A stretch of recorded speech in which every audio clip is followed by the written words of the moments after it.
Dire team ban.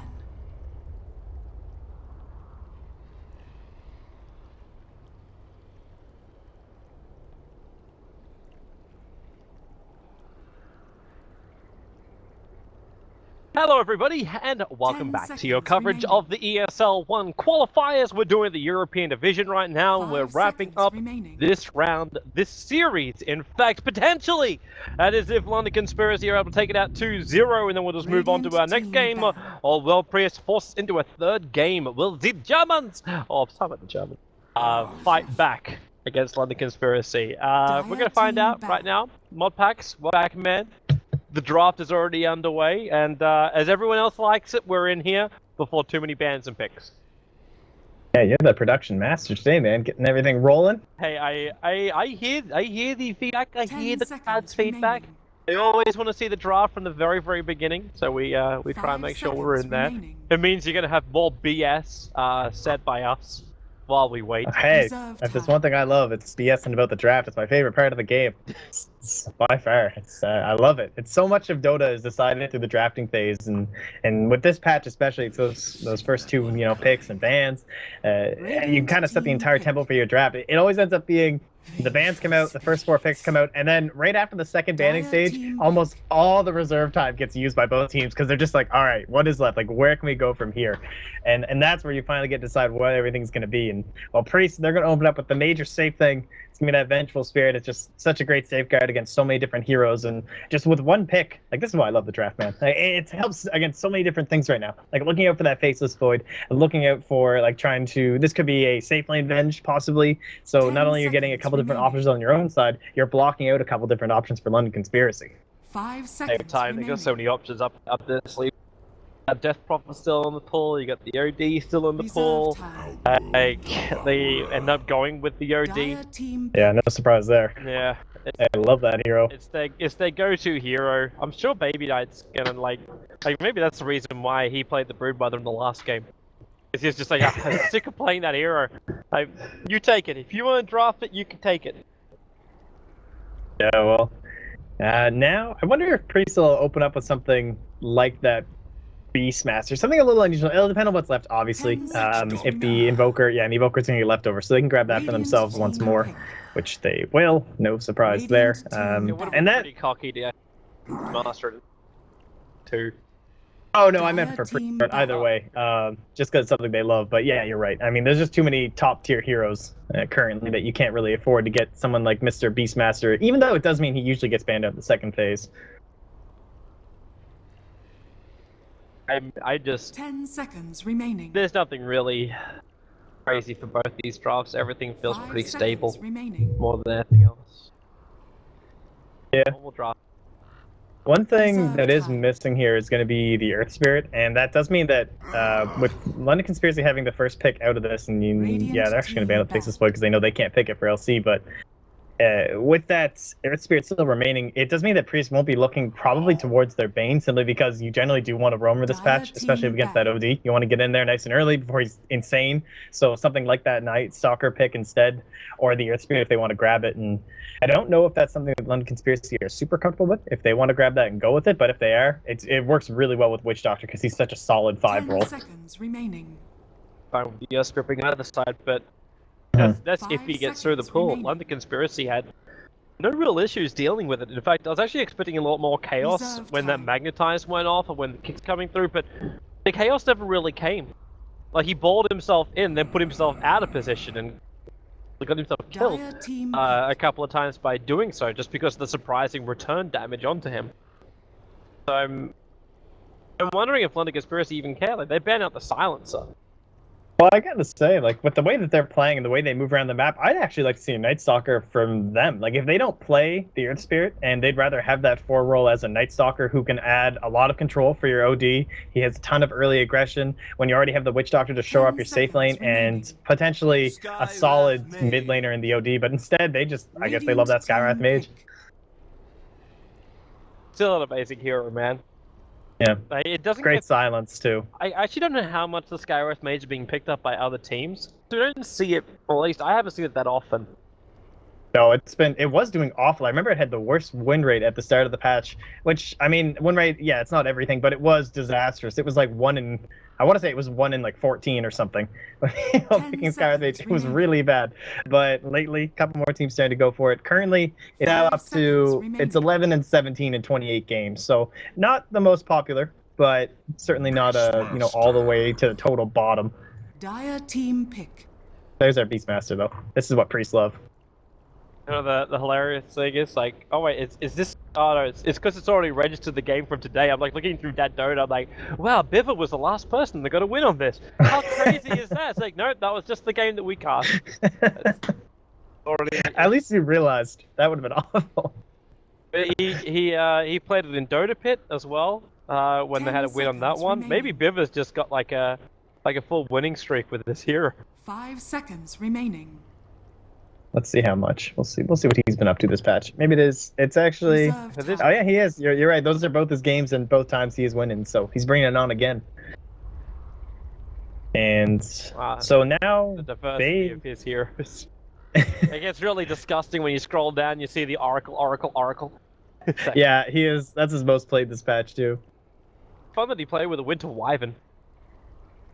Some teams love bringing back that hero right now. I think it definitely got the treatment from the community of like, oh, hero's awful, dumpster tier, but yeah, overall, it's still extremely strong. Like, yes, the ultimate, you just have to treat it more like Naga, and people still consider Naga's, ultimate to be very powerful. And in this sense, the range at which you can actually put out that Winter's Curse is huge, and it allows for major setups afterwards. And combined with the Splinter Blast as well as the Great Sustain and the slow and everything from the Arctic Burn, like, it's still a devastating early game hero between levels 1 to 3. It's always that knee-jerk reaction you have.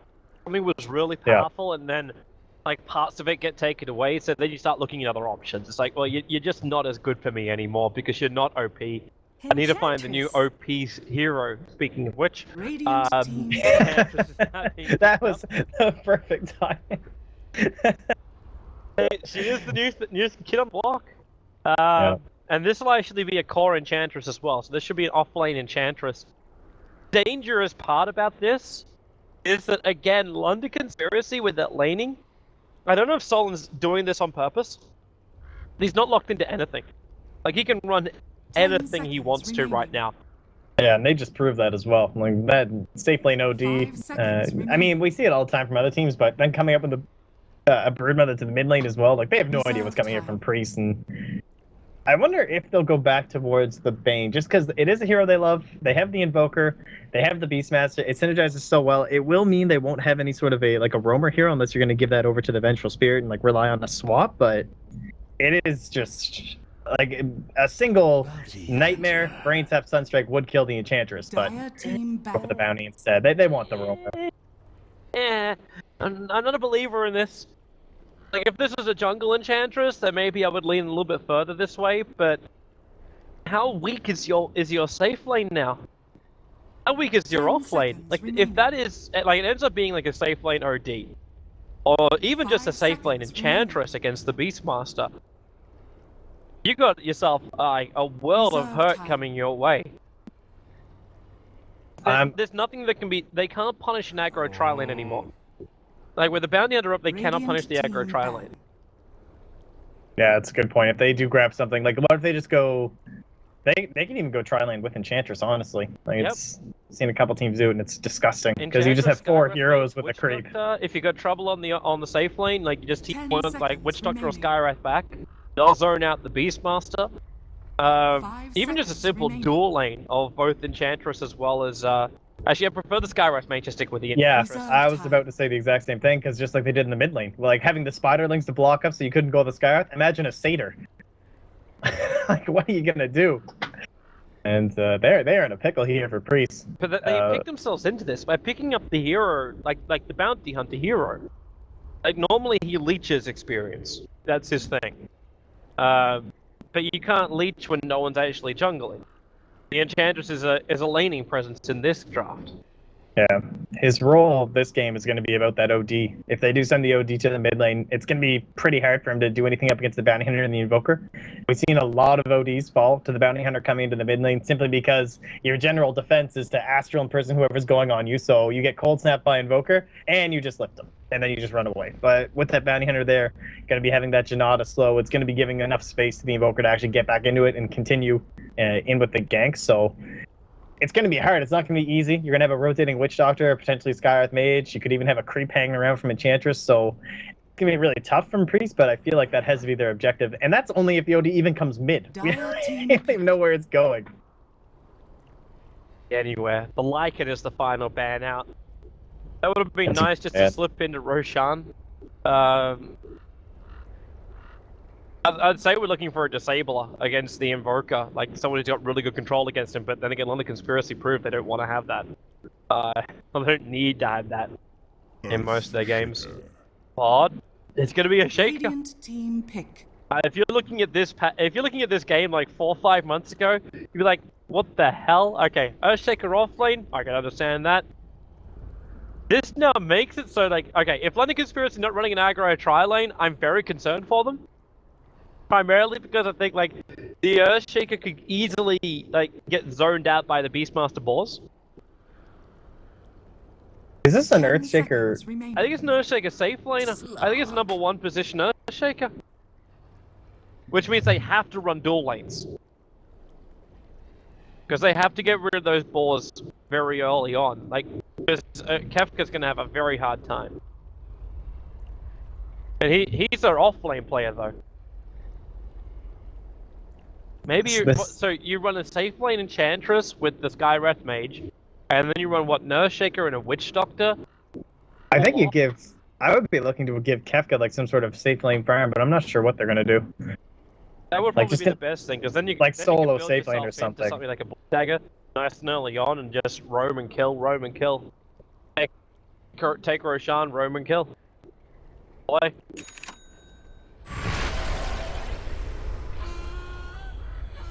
Man, I have no idea where they're gonna go with this. They have so many options on the side of.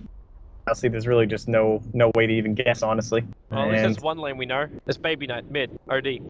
that is where he's gonna be headed. The Skywrath Mage is just doing a bit of a delayed TP out. He took a while before he was ready to go.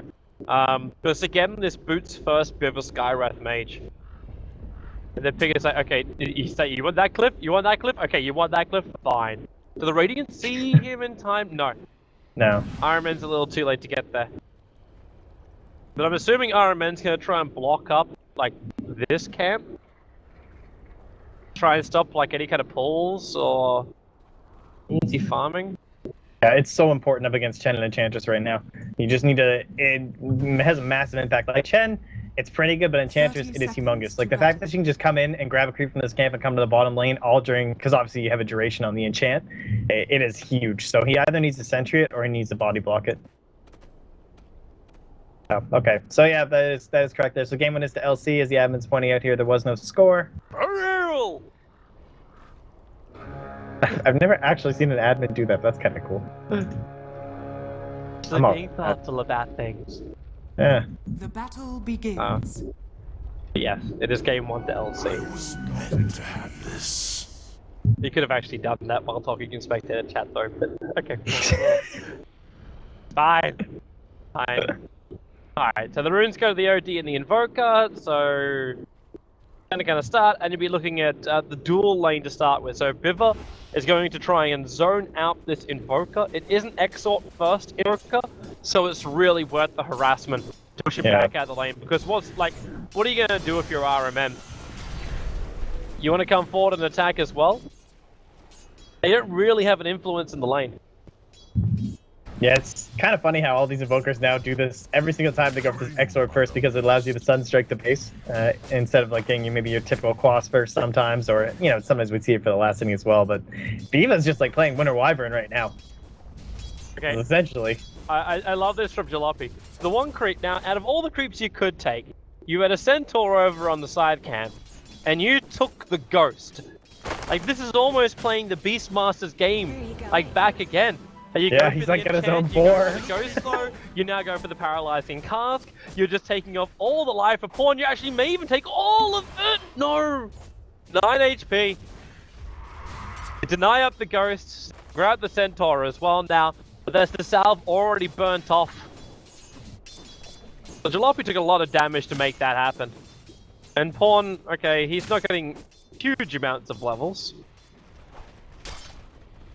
They were so close to making that happen as well. That would have been a really nice first blood for them to grab.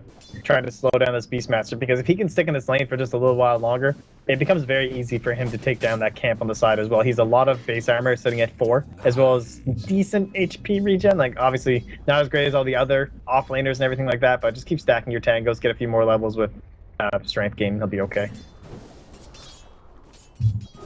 One hero we should probably keep our eyes on is going to be Gedrox. This time around, he's got a hero who, one, is going to have space to farm, unlike his Ember Spirit in the last game, and two, comes online a lot sooner than the Ember Spirit will. And this is something which, like, you're not going to be, it's not going to be stopped by Kefka. Kefka, even with this fissure block, failed to stop the 2 range creeps from getting denied. He's going to be a little annoyed about that. But Yeah, Earthshaker is just not... It's so much harder than it used to be. Like, this was one of those heroes that everyone could look towards to have a really solid offlane, but it's just with the changes, with that creep wave, it comes down so much further so that your Fissure block is, like, monstrously less effective. It made a very big difference with this one particular hero, because he's one of the only ones that relies on that besides Clockwork. Our man just tried to go for a courier snipe.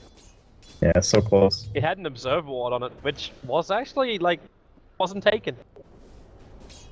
Like, Biver could have potentially picked up that observer ward. If he did, he would have dashed delayed the courier just long enough that Iron Man could have sniped it. Not the case. He's juggling with a single boar here with the vision from the Hawk. This is rather hilarious.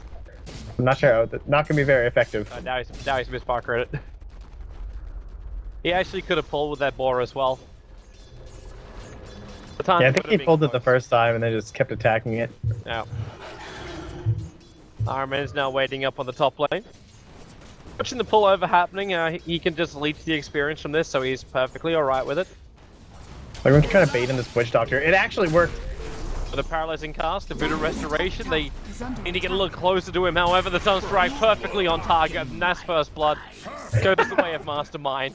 That actually What happened. a boar bait! That was great!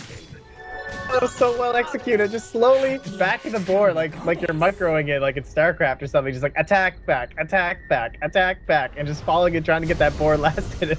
Out pops Aramed. Live in? No. He had fairy spotted up fires. in Wex, but Oh, free kill! he went for the cold. Why? He just walked in. Why? I don't know. Biva just, I don't know if he saw him or, oh, I think he invis under this ward, and so Biva just popped the dust right when he was here, and it's like, yup, for the kill. We just hope to, like, leech the experience, that was all. Yeah, Shaker died in the meantime on bottom lane. That was bound to happen. And he is just not having a time here. Still only level 2,000 in terms of overall net worth. And he's a really big liability for their draft right now. And Biva's basically going to pick up the slack once again. He was above the offlaner last game too for the vast majority of it. Hi, Iron Man. Sunstriking just in case that Skywrath Mage is going to play for him. And they put down the Sentry Ward. They're thinking that the vision is like, and that Observer Ward is just like up on the high ground or something. Are they TPing bottom? Yeah. It's going to be Biva onto the bottom lane. It's actually enough damage to kill off the Slark. Yep, your offlane Earthshaker dies, but he's now died 2 times. What does that The Slark was the highest farmed hero on the map. And now you just gave Skywrath Mage to level 5. He's almost the same net worth as the Invoker. He's just barely behind him. Same level as the Enchantress who's running the safe lane. Right, this is kind of like your dream start for a Skywrath Mage. Because it means his nuke damage is going to come online a lot earlier. The downside is, however, they need to give Kefka space. Like, he needs to be able to get his Blink Dagger, or at least some kind of farm, like Soul Ring, something. OD Imprisoment's going to help out here as now Slark initiates over on that Skywrath Mage. They still steal up the Vengeful Spirit, so they get a return kill here. As Shadow Dance going to wear off in a moment, and then the follow-up Fidget Kefka trying to look for the perfect block positioning. That Slark losing intelligence quickly. Baby Knight needs to keep that damage going. There's 4 stick charges available, however, so Slark will be fine. But still a 1-for-1 trade-off support for support. While up on top lane now, RMN. It's a dire sentry ward, so he's got nowhere to really hide, and they kind of want to kill off the Beastmaster instead, where that ball making it almost impossible to keep pace going, and with the rotation in from the Vengeful Spirit, they're going to find themselves a kill. But once again, the Skywrath Mage will arrive. She's got the Mystic Flare available, and with the Orb attack, it's going to be a double kill for Jalopy, even though most of the damage was done then by the Skywrath Mage. Man, Biva is just making this hero look great. I gotta say. He's doing himself a really good job rotating around to all these ganks, showing up with the slows, and I was just about to compliment Pone and the entirety of Priest for how well they're playing around this Beastmaster, and I mean, it's still true. He didn't die and everything like that. The way they're abusing the slows, despite being underneath the ward that entire time, they just actually dewarded it, but even all those rotations were being spotted in. Pone has been under vision for essentially the entire game, and he's still getting so much out of this lane. But with that death and with all the attention he's now getting, he's actually almost being caught up here by Kefka, which is very impressive. Maybe not being a little too aggressive just then. The OD Imprisonment. There's no real mana for Biva to really do much with this. Goes to the concussive shot. Support's coming in from the Vengeful Spirit, gonna stun on the OD, and it's hit by the Sunstrike way too deep from Baby Knight. You had to expect some kind of support to come and help him. Without the extra mana from the Skywrath Mage, they didn't have the nuke power to ensure the kill on the Invoker. 3 goals. And yeah, that basically just evened up the top 4 cores as well, because there was a pretty hefty lead there going over the side of the Dire, but you're going to be dropping your OD down. Invoker now takes over his spot. He'll even get himself a nice little D-ward as well. Oh, that's nice too. A little bit more experience. A little bit of gold. And this game looking a lot better for the side of Priest. I wonder what Jedrock's going to go for. Kefka should be dead. Yes. Oh no, Kefka. He has a small little path to run into the tree line. Now the creep wave will follow the Vengeful Spirit. Kefka's probably going to look for the fissure block, keeping the Vengeful Spirit in here. He's still got a double damage rune. Starts to TP out, Kefka. Oh, he's going to get there just in time. Ever again. TPing in to say, come on, the second there's a kill, he's going to arrive with on the back of a TP. Just like spending money for EXP right there. Nice little exchange for him. I wonder what Jedrock is going to build. He's got his treads. He doesn't have anything on the courier yet, not quite yet. So, most Larks do tend to go treads before they get their Midas. And Blink Dagger has fallen off extremely hard. It's just generally not seen too often anymore. So probably just Midas or Shadow Blade. In a game like this, with the Bounty Hunter, Well, go. Try and juke this. That was not going to work. Yeah, just start gaming. He knew he had to basically shoot around the tower, but the Slark's just too quick. And there's no way the Earthshaker can keep the distance on the Slark. At least now he's going to have his Soul Ring. That's one upside for him. I think I'd like to see the Shadow Blade just with how aggressive they're being, and then he can go to the Silver Edge against Jalopy. Look how long that Sonata takes! The paralyzing task, the Sunstrike's kicking in. Nolan actually did the best thing he could. He stayed close enough, the heal kept going, and he could tank up the Sunstrike as well. It's still a 2-for-1 trade of the Beastmaster going down. Baby Knight had to throw out the ulti to ensure that kill. The Iron Man up into the trees, no TP scroll available, no mana for Invis either, so it's going to be a double kill for Baby Knight. Might have actually really been worth it to give it to Kefka right then. But instead, this is 2 trade. Trying to eventually get up towards that Blink Dagger because he really is their big stopping force up against any sort of a push that they can amount here, because whenever you're up against the Beastmaster and the Invoker as well, you've got to be a little bit wary that even a slight net worth lead can immediately enter into a tower lead when you start moving into like the Alacrity as well as the Forge Spirits and the Beastmaster Ore as well, which he has actually not skilled up yet. We'll see if he stops at 2 axes and goes into it now. I'd assume so. My eyes on mid. Diva once again on the move. This time with a sentry ward. With an invis rune, sorry. As I'm looking for a sentry ward and there isn't one. Dire in fact throw their own down. Well, there goes concussive shot. Seal, the ulti, the BS. So much damage. It does it solo. He didn't need any help then at all. Sometimes I forget that spell has a 2-second cooldown. It's just absurd. Spam those things out there, and only having a null talisman as well. So kind of ridiculous how much damage you can output. It's just the sheer amount of levels he has. It's hard to believe he's a support sitting here at level 8. It's the same as the OD. Hold yourself back at your tower. Kefka cannot come out any further. The Hawks are watching him so tightly. There's no way Kefka can play like any kind of like positional game on that bottom lane. This is what I was worried about with the Beastmaster versus an Earthshaker, where the Earthshaker just has no presence in lane. Yeah. But again, LC drafted themselves into that position. It was their last pick. They knew what they were getting into. Meanwhile, Jalopy is getting a lot of farm on himself. Like now with that Dragon Lance up, the Enchantress is going to have a lot more presence during these fights. I say presence without actually having to be in the middle of the fight. Yeah, about approximately 1 mile away, throwing out all those impetuses.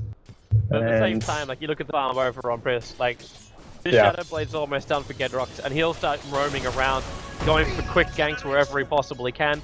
Bounty Hunter has level 7, so the track is up, which means LC have to be really careful about what fights they do take. Think about how satisfying it's going to be if he ever gets into that Silver Edge as well. Just jump on top of that Enchantress and break that. Oh, that would feel so good. Perfect. That hero. Oh, a little bit of miscommunication, but it's still going to result in the death of Viva. Nice, then you have to roar. There you go, voice comms. There's your miscommunication. I don't mean just like voice. I need a moment to use my voice. What the hell did you do? Why? Why? That strike would have been fine. Another kill. Yeah, they'll take it. They'll take it. But yes, burning mana and a cooldown that she didn't have. I have to say, we got to pause here so I can soapbox a little bit. I'm pretty sure Vengeful Spirit is the most broken hero in this patch. I can completely understand why teams are taking. Yep, no, I know, I understand. Enchantress, Invoker, I understand, but there's a reason why this hero is picked first every single game. Yes, maybe not in terms of I love having Invoker on my team. I get you, but there's a reason this hero is picked first every single game, and it's not just because of the counters against the Faceless Void. It is the ridiculous everything that she offers. She does everything. Look at the skill build. Look at the stun. Look, do you know why? Like, how many heroes go 2-2-1? It's because all her abilities are so ridiculously good at low levels. They're good to skill into whatever you want. Hey, you want Roshan? Oh, let me just take Wave of Terror. Oh, we're going to push down a tower? Oh, don't worry, guys. I'll just take my aura. Oh, I have a thing that repositions from 700 range away on a 45-second cooldown the entire game, and then I buy Aether Lens. She is actually straight busted. She is. If you ever just want to win MMR, guys, just pick Venge. No one's gonna pick a support anyway. Just win the game for your team. Trust me. There you go. I sit here on the other side of the fence, like, okay, yes, I understand she's very dynamic, but over here is like Death Prophet. I don't know if I can put like BS as like the #1 hero of this patch. I know, but then you just buy an Aether Lens and Death Prophet's in the middle of your team and stunned up. And it's just, it's absurd. She's just... And then he soul siphon and wins!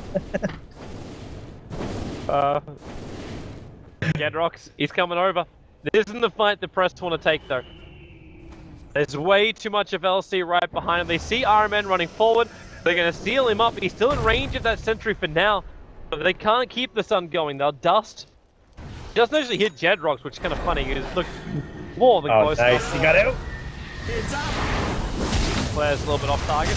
They get hit by the Sunstrike, the Echo Slam, locking down Pawn. Mastermind going to walk into the Death Ward. And with a long-range vision, Mastermind will drop. I said it wasn't the fight they wanted to take. It ended up shifting to a different position than what I thought it was going to be. The result's still the same. LC get 2 big kills, 2 cores of press. Yeah, you know, your bounty hunter actually manages to get out of there, and you're like, nice, we did it. And then suddenly 2 of your big cores, who are much more important than the bounty hunter, end up diving just a little bit too deep trying to get a single kill. So a little bit unfortunate there. To me, it seems like you're just right. Like, why bother fighting over here? I understand they're trying to establish some map control and dominance, but you have great tower pushing right now. You're at a point where they can't stop you. There's no Blink Dagger, and before that comes online, you need to abuse that. So I'm actually wondering too, like, when PRIES try and take their engagements, what do you go Radiant's for? middle tower is under attack. Because like, Invoker's got a Blink Dagger as well as a Hand of Midas. I assume he's going to go into Necrobooks. And with the Necrobooks and the army from the Beastmaster, who's already building his own Necrobooks, could just force through buildings, burn off the mana quickly, so then this Essence Aura won't have an impact. And they just take out building after building. Then again, you do have an Enchantress that's going to start stealing your units, and maybe that's not so great. Yeah, I could see the Necro will be fine. I also wouldn't mind the Aghanim Scepter as well. Just having the Blink and being able to throw down a lot of spells with all the control coming out from numerous stuns and slows from the rest of your team. Is Cohen in trouble is the real question here. They have to swap. Well, they swap back down again. Paralyzing cast go exactly where they hoped it would go. But Jalopy, okay. He thought he had that.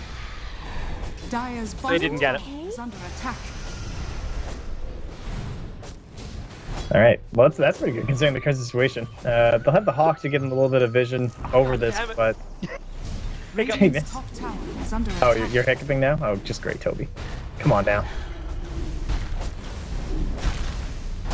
It's all right. So free tower. This is excellent for LC. It's very difficult for them to push from this map right now, especially if it gets that Vengeful Spirit and the Beastmaster. So, oh, can they get this kill too? This is like Blink Dagger territory. If he had Echo, this would be so worth it right now. I would just Echo that kill so hard for my Blink, but He unfortunately he doesn't. won't be able to gab it. Yeah, It's not cool that anyway, but it's fine. it's so lovely. Right now, LC, I did say for Kefka, like his fissures, like his fissure helped them get that second kill. It helped them get the kill over on that Invoker on the top lane fight. And now that one just caught the Beastmaster a little bit too far out of position. It's the same result. He's having more impact with just a couple of fissures than he would have with his Echo Slam. Yeah, Pivo's going to get initiated on. He's just going to try and TP out, but will not happen in time. OD needs a little bit of help, but it's not coming for him. It's coming from the Vengeful Spirit instead. Do you see how Venge respawned and her ultimate's still available? That's this hero, Toby. I see that. That's what I'm talking about. This hero. Sorry, This hero's ridiculous. Let me just find my grindstone for your axe. Thank you. Much like the Ogre Club, which some folks are misled to believe is actually an axe over on the side of that Slark there. So I hope it is going to be that Silver Edge first, even though I'm not sure if it's the right item, maybe, but I just want to see it. I can't believe I haven't thought about that, but it is an axe. The picture is an axe. That's why it's called a club, because they hit it with the wrong way, because ogres are stupid. Ah, you see how that works? No, that's not how.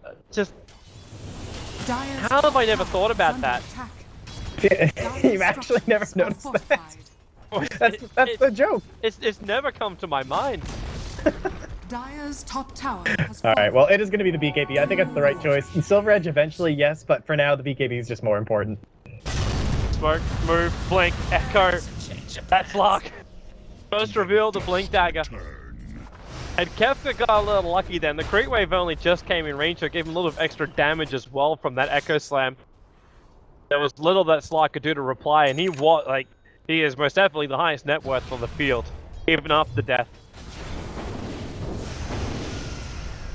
And that was by far the best pickoff they could have hoped to achieve there. Up against that Slark. He's so slippery. He's all over your map right now. And it's right before that BKB comes out. He had a ton of unreliable gold, so he lost essentially all of it right there. And he's slowing down that BKB, which is so crucial up against OD, Skyrat, Mage, even the Witch Doctor and the Earthshaker. Nice on strike, Kefka though, he's gonna survive! Thorn can't move away, his minions work against it because of the paralyzing cask. Mentioned the Enchantress was stealing them. And now they lose more. Rod of Atos goes to work, but no, Blink Dagger away from Mastermind. Yeah, Drox wants to try and fight, goes on that Skywrath Mage, the Mystic Flare, a miscommunication there. The imprisonment onto the Vengeful Spirit meant that she didn't take any of the damage, and now she can just swap Baby Knight back into the fight. Mistakes were made and punished by PRIES. I just set you free. Yeah, just a little bit too deep there. And basically, Jetrox is now completely back on top. Just grabs himself, gets involved in 2 kills right there. And he's almost up to the BKB now, just about 600 gold away. So with that next, that was so good. Like, they had such a great position to possibly even go into the Roshan pit as well. Like, they don't have the best team for it, but if 3 heroes are down and you can actually take that away from Priest, because in terms of all those kills, you see a bunch happen in a row there. Priest just lost pretty massive lead ahead of 3. No, I wouldn't say massive, but pretty big lead of 3K is nice, but that's a very big dip down right now. So this might actually allow them to get that Roshan back on the right track. Nice. And these Fishers, though, you're right. Swap back out again. Vengeful Spirit. She'll take it for the team. The Impetus damage won't be enough. The orb would have been enough, but they really want to get more than this. Mastermind is too far away. Want to say a big welcome to everyone who has just tuned in. As I understand, we now have our WePlay viewers joining us. Join Dota, streaming out almost everything tonight. So I believe the Na'Vi versus Rocks game ended for WePlay. So now they're over on our stream. We're doing ESL One qualifiers. We're in the round of 16, and tonight we will finish both the round of 16s for European as well as North American qualifiers. So we have LC versus PRIES right now, and Numbers Boys versus Stark will be the next game coming up at the conclusion of this series, and then we'll go into our American game, and that'll be Imp versus Paint. Oh, and we should point out it is 1-0 here for LC as well, for everyone, because we just got like 4,000 more viewers, so it is currently 1-0. We are in game number 2.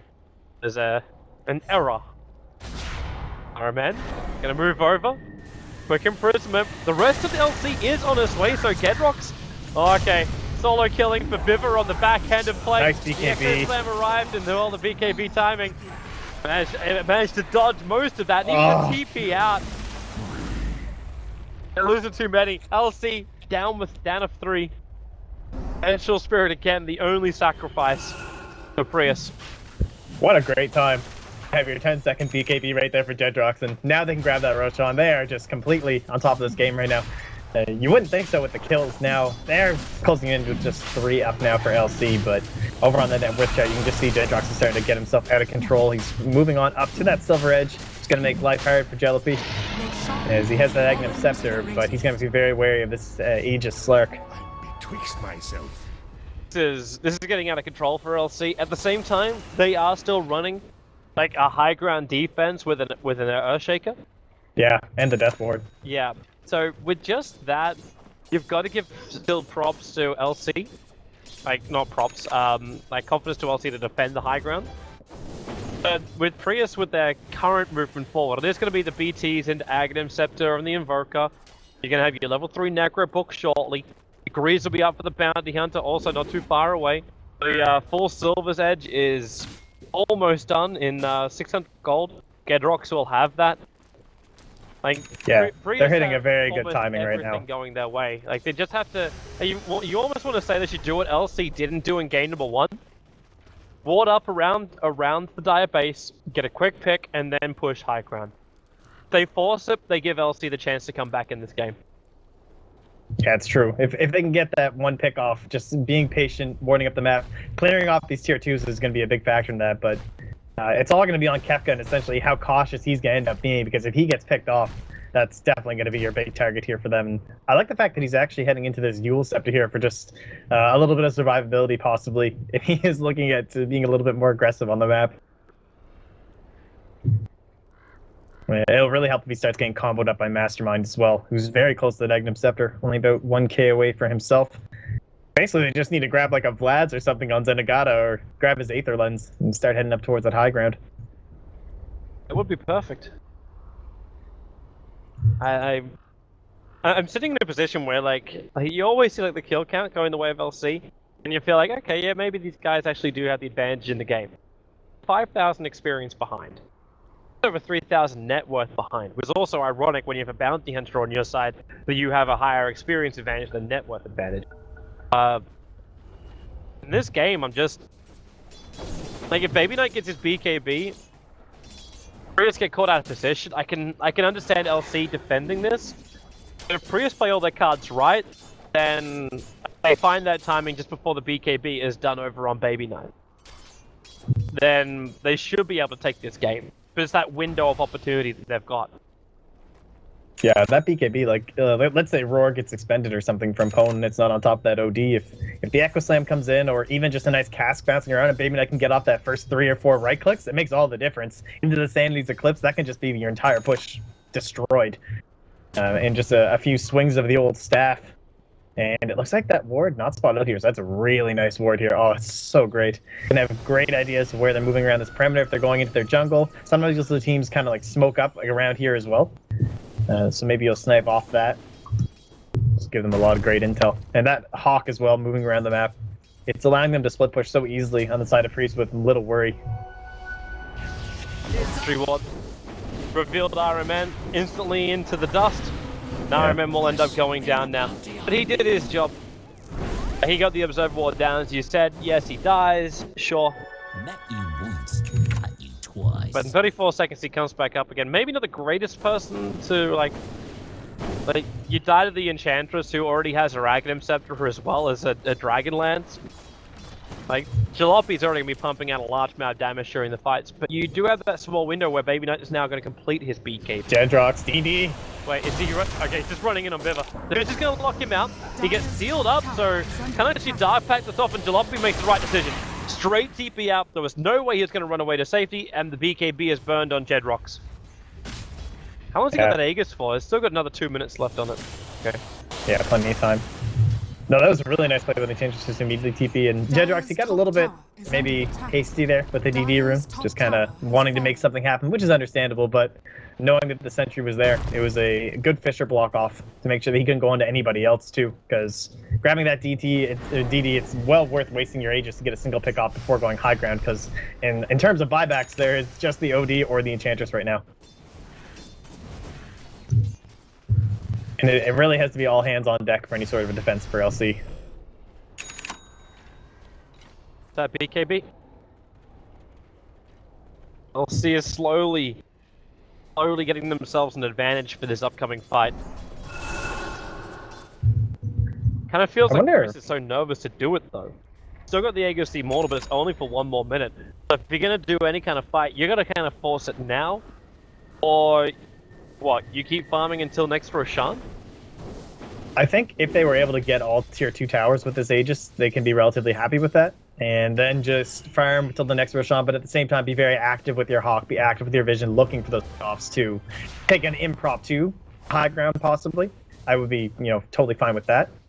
And Jedrox, oh, the Silver Edge. I really just want to see this happen. But it's so risky to go that deep. It's very impressive that he's showing the patience to not go in for that, because it's oh so tempting, but knowing that the Blink Daggers are there from the high ground, he's being very cautious.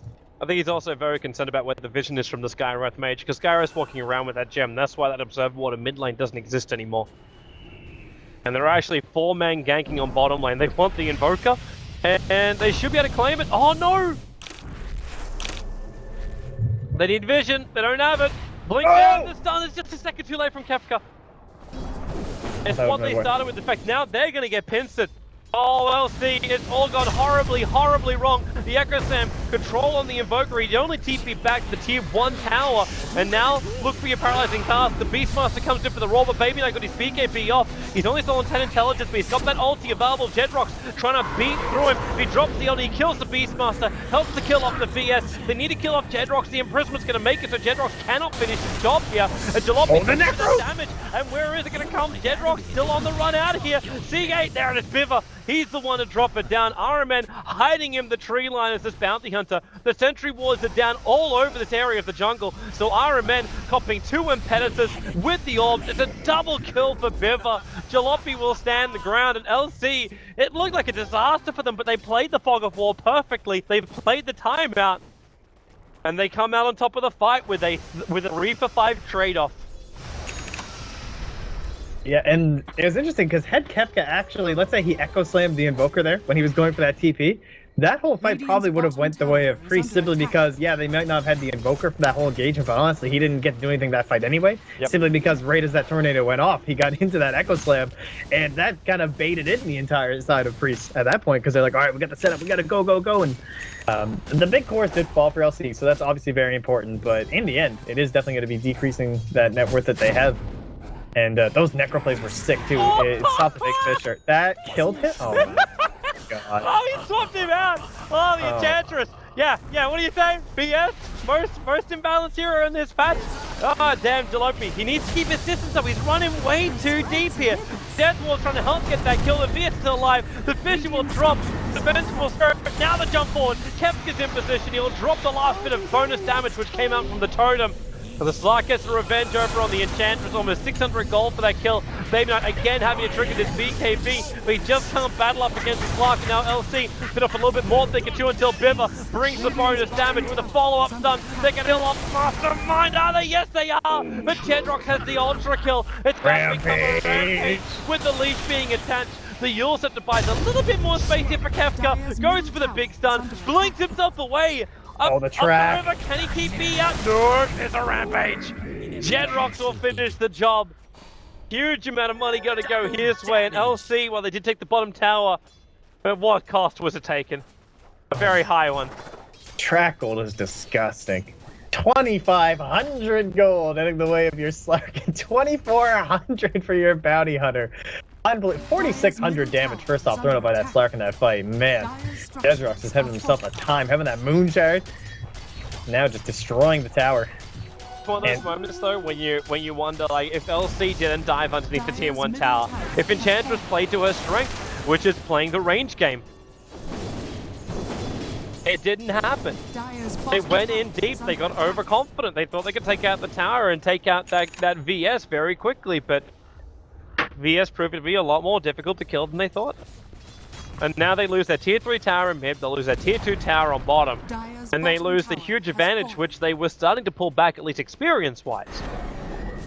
Gold-wise now, they just shot it up probably about to 8.5k advantage to PRIES. And this is as Roshan is about to spawn too. You have no Echo Slam for 50 seconds.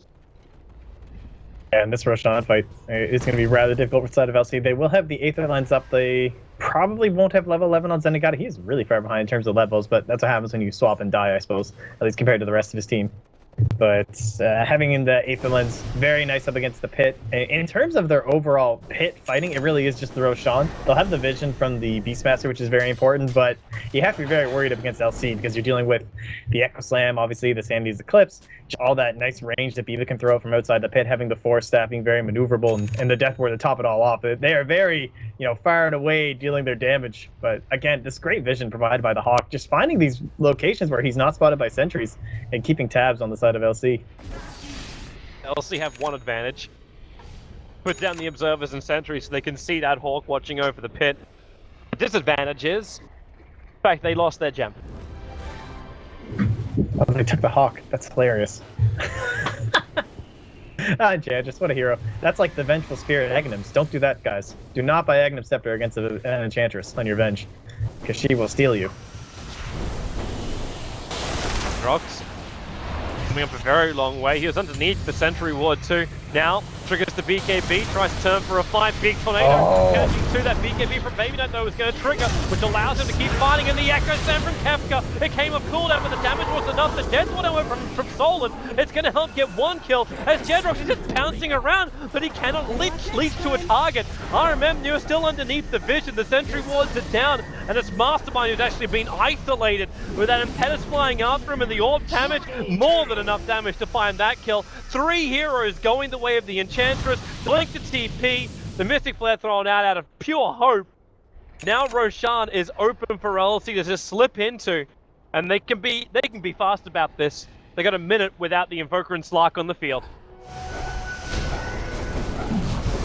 What a turn. This game is so, it's just completely back and forth. Every single fight, again, it was kind of the same scenario where this BKB gets faded out so early by Jedrox that he had a moment to escape if he wanted to, but he understood that, we're getting all these tracks up, like the Shuriken's going to be bouncing through, it's going to help nuke them down. If I can pick off one of these heroes and kind of lower their overall power right now, we might be able to take this fight together, but being taken down, lots of vision being provided. These sentries have been totally on point here. They're just dumping them everywhere, but it's making all the difference.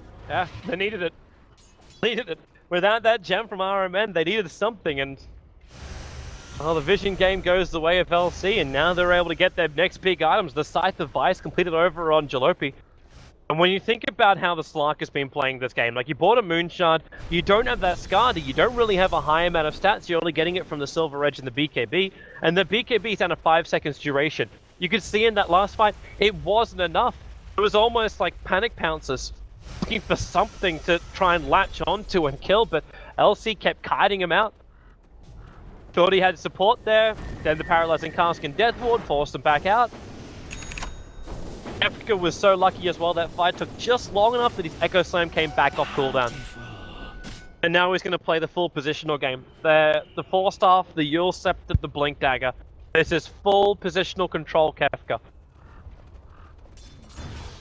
And this next high ground, like without that Roshan, it feels so difficult here for PRIES. They're still leading. It can't happen. No. It has to be major pickoffs. Yep.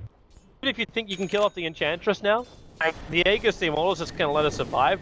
Viver is still doing so much bloody damage in every fight. Now you give him a you got a Solar Crest over on the Skywrath Mage. Now they can't even directly attack into him, or potentially he can protect another target. Yeah, that's pretty solid right now. Not having anything, obviously, to break the evasion, so he can put that on top of whoever's being targeted by Jedrox. So possibly, like, let's say the Silver Edge gets popped on top of Jellyby, throw that on top to at least give him a little bit more survivability. Mm-hmm. You do have the Lotus Orb over in the Bounty Hunter. No, that's... Yeah, that's going to be pretty solid. And in terms of, like, the actual bounce back, though, you're not really getting any of those mega values. You know, there's no Laguna Blade or something along those lines. And you're just going to have to be watching for essentially just the Skywrath Mage, really. It's essentially what nothing else to do. It's just going to be... There's really not a lot of value to this. Just taking off silences from Beav is going to be the biggest deal. Yeah. That seal of his has done so much work. And all these fights... He actually got the Solar Crest over finishing something like a Greed. Yeah. Then you would have been able to, like, dispel the track. You could get away from a couple of other things. And it's also a lot more efficient for a hero who burns a lot of mana. Oh, the smoke over. Instant Echoes and the BS! Swap will come. Can they actually control Slack any further? No, they can't. BS again, the Sacrificial Lamb. Dire's top tower is under attack. Yeah, good job tailing around on that Slark as well, because they understand that that's what else you need to keep doing. Keep shutting down Jedrox, and just by having your Vengeful Spirit there, being able to provide that safety. But I gotta say, like, we talked about, oh, LC, they've got this great high ground defense, and it's gonna be fine, so PRIES just don't push it, and, you know, you'll be A-okay, but these fights, we haven't had a single high ground engagement yet, and LC's still able to take some big wins, as well as some more surprising trades than I would have expected in a lot of these fights outside the base. So you mentioned down in the side shop, they have always been doing a really good job of vision in total, whether it be the Fog of War, dropping down sentries, even just stealing the Hawk there. They've been playing the vision game, and when you have someone like the Earthshaker that needs that perfect initiation with the Echo Slam, it's always going to be so important. And speaking of which, that last fight, the Echo Slam was almost worthless. It didn't really do all that much. House mid, but a quick blink back. They just... Oh, Diva's in trouble. My death means well, actually, he had a moment to force stuff that and buy a little bit more time. Ends up failing. Mastermind. You cheeky devil. They're looking for the kill over on Jedrox. They really want to get this one. With the Yule Scepter up, Slark comes down pretty quickly. Bounces himself away. They're dropping obs and Oh, they've got swap here. They want to go in. Got it for a moment, but no. Oh, BS. Up. Swap this. The Impedance gonna connect. They also catch the Slark out. With the sentries down, they have to start to buy up. Oh, the Death Ward. Sullivan commits it. Now Jalopy's gonna be in trouble. The Roar goes over on the Enchantress. This is opening up the bottom lane for Invoker to keep that push going. OD going to obliterate the Bounty Hunter while the Impetus damage flies away a pawn. There's not enough damage to get the kill, but Baby Knight, Rod of Atos, he'll combine up here with Kefka on the bottom lane to try and ensure the kill on Mastermind with the Shiva's Guard. There is no running from this. They'll find the kill. There was no way to Ghost Walk too because Kefka brought the gem with him. Oh my god, they missed the gem! Elvie just walked right past it. The courier came over the raid side and snagged it. It was sitting right there. Oh, it was such an easy pickup, but I guess they just didn't see the bounty hunter drop it during that stains eclipse, probably because of the fog. And oh wait, okay, it was sitting under a ward that whole time. All right, I don't know why they didn't grab it. Jellyby could have dropped his TP for it. Well, even the Aegis just expired. This is not something I was expecting from an Enchantress. When was the last time you saw a Maelstrom build on an Enchantress? Yeah, that's really surprising. I was actually expecting something along the lines of a Force Staff or something like that, just for more movement, just because he went treads. I was thinking something just like a BKB would have been fine. Yeah. look at it go. But yeah, they've got a decent amount of disables that will go through the BKB, but you just make the Enchantress unkillable when you have something like that up. Then the leash from the Slark doesn't really do as much. It's really surprising that you would see the Maelstrom over something like the Moonshard, Yeah. which has been just so much more popular if you are actually going for this damage build. In a way, though, you still get, well, not the same attack speed, but similar attack speed with bonus damage. Oh, again, VS. The Impetuses, they just keep flying. This does their super paralyzing cast that allows them to get the kill on the VS. But yeah, if you complete it the full, like, Mjolnir, Radiant's bottom tower then the attack speed's still going to be as good. Like, well, Yeah, plus what's you get the difference bonus. between that? Like, between Moonshot as well as, like, Moonshard's 120, so it's 40 more if you have the Moonshard versus the Mjolnir, so it's still like 30% more if you actually have the Moonshard, but you don't get the added bonus of the defensive shield. okay. Radiant's bottom tower is under attack. And plus, I suppose you have to factor in the damage as well, though, from the Mjolnir. Plus 24 damage is decent. Maybe not for an Enchantress, I suppose. Really nice fling. BKB, Tornado, the Yule Scepter going to buy the Earthshaker a little bit of space as Jedrox tries to jump back down again. Forced up, they're just playing positional at the moment. Baby Knight very, very low on life. His BKB is protecting him while Jalopy just pumping out so much damage. Almost killed him last time, but they cop the Slark. The Witch Doctor's still alive. The Necrine is trying to kill him off, and it will be Viva who will actually take that for the team. The VS, well, you just came back to die instantly again. And LC, maybe they can finish this in 2. The blink forward, the follow-up fissure. They catch the Beastmaster. Jalopy doing some serious work. A double kill for him. And the bottom tower belonged to LC. Radiant structures are 3 heroes Kefka. down with no buybacks. Kefka has set up everything this game. Like, his Fishers have been so on point. Those Blink Mule Scepters forcing out those swaps outside the base, meaning they won't have the high ground defense mastermind. Hexed up dead. Look, Fisher. There. Double buybacks, though. He's all like, you have to use it. Like, if you lose your bottom rank, you're going to be feeling like you're losing this game quickly. Ironman's up.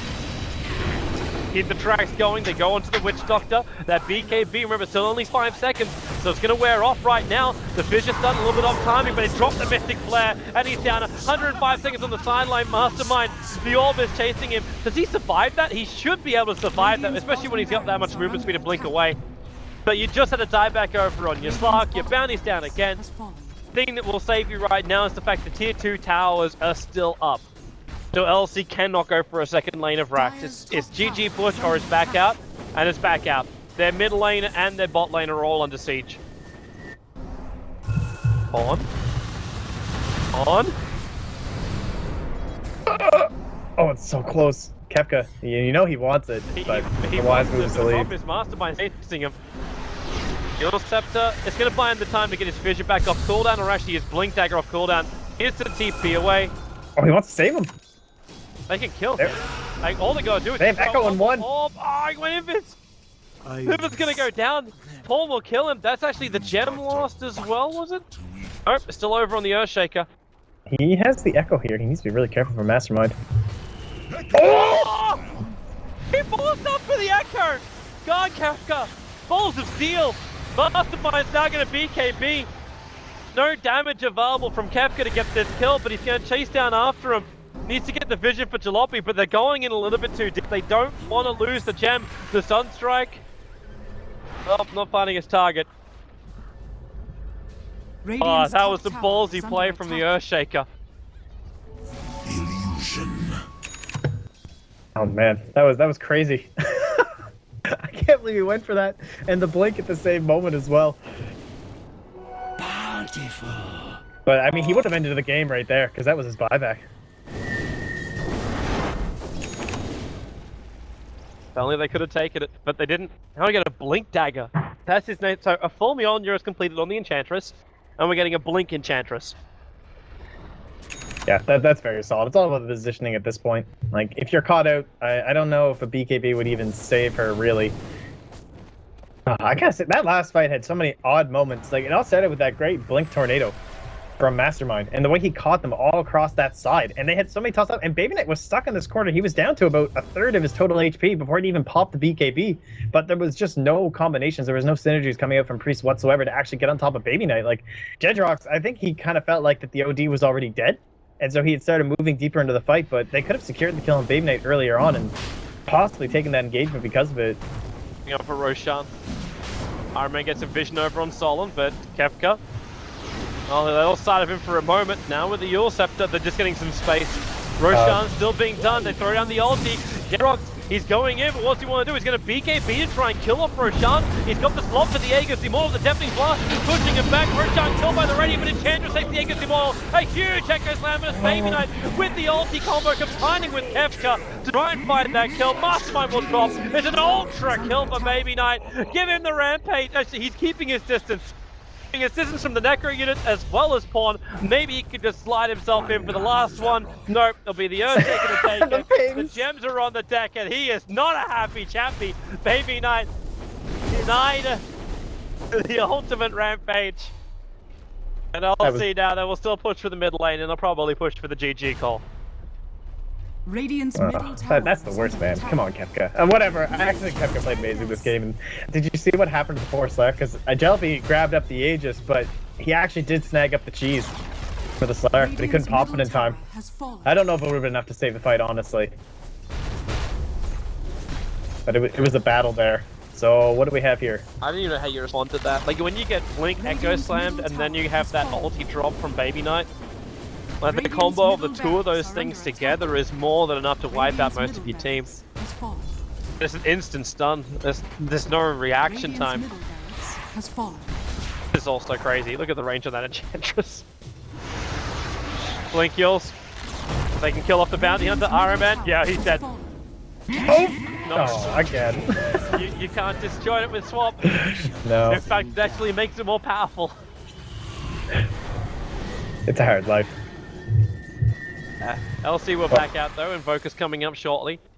Remember, this is a single elimination bracket. There is no second chances in this ESL qualifier. We saw this last game from PRIES. They did wait out pretty long. Not exactly calling the GG, so even though they don't really have the same heroes this time, without your Emperor Spirit or anything like that, they're still gonna hold on. And you might as well, as you mentioned, it is single elimination, so there's nowhere else to go from here. The OD as well as the Enchantress now completed full hearts. The only thing that's stopping Enchantress from carrying it is the fact that she's got this Aegis as Immortal on her. But this looks like PRIES' last roll of the dice. They're coming up after the Witch Doctor. He can Restoration as much as he wants to, or maybe it will be enough. The Paralyzing Castle hasn't gotten off yet. Witch Doctor trying to walk his way out, but the rest of his team will do the work. The Slark hiding inside of his Shadow Dance for the moment. He'll come back out of it in just a moment, and there she is. Triggers the cheese. The Yule Scepter just actually helped dodge a couple of the abilities, which is funny because that Yule Scepter came out from LC. But the Imperus is chasing after him. The Orb as well. The Fisher will connect. Jedrox still in bits for the moment. Will leap himself away to safety. Mastermind will not be so lucky. Lofi's going to get close enough to BKB. That does not protect you from Impetus. And this really just should be the game. This is actually a GG push. I don't even care about the top lane anymore. You just go for home. You go for the call. Yeah, and I'm not sure there's much Jedrox can do up against this. You don't really have the same massive AoE saves coming up from a Beastmaster that you're going to have from the Earthshaker. So they can attempt maybe, do they have a 4-step? Can we get like a 4-step swap into the fountain here? This is looking like it's going to be GG here. And LC, they played solid. Coming back, like after that first game win, Jedrox, this is the dying throws here. Can't do anything else but do this. Yeah. GG. But they played really well. In the first game, their lanes were excellent. And in this game, Kefka, I mean, the plays he was able to make considering the position he was put in, that off lane is an Earthshaker. It is so hard to do these days. He doesn't have that ability to go into the jungle. He doesn't really have the same blocking presence that he had before with the changes to the creep wave. And it took him a while to bounce back. When he did, he got that first blink pick off onto Jedrox. And from there, it felt like the game was at least feasible there for the side of LC, and they held on. They brought it right back, and further going forward with the blinks and the Yules, he set up so many of those pickoffs that allowed even that first high ground push for LC. He has definitely been a man for the people, of the people. Kefka playing absolutely